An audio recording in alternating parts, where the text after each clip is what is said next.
సాయి బాబా.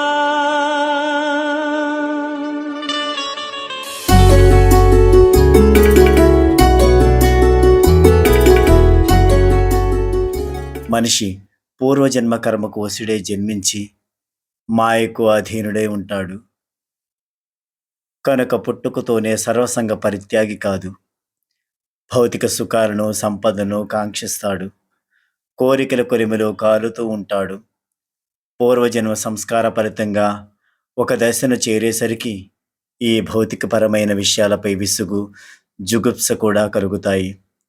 అప్పుడు దైవాన్ని నమ్మి నిరంతర చింతనలో ఆనందం పొందగలుగుతాడు.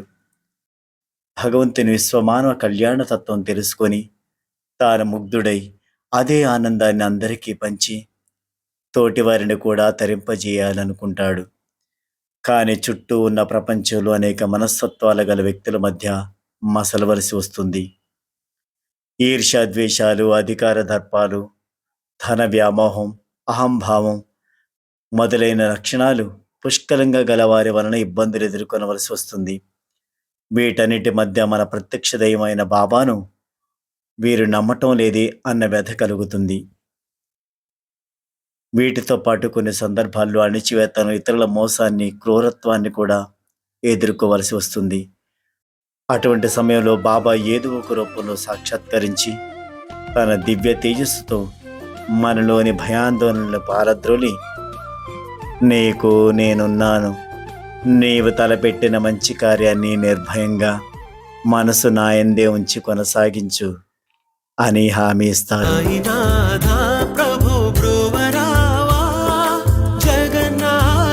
శ్రీ కరుణామయ సాయినాథ ప్రభు బ్రోవరావా, జగన్నాథ శ్రీ కరుణామయ.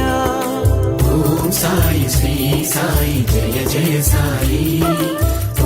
బాబా పలుకులే ఆలంబనగా మనం ముందుకు సాగుదాం.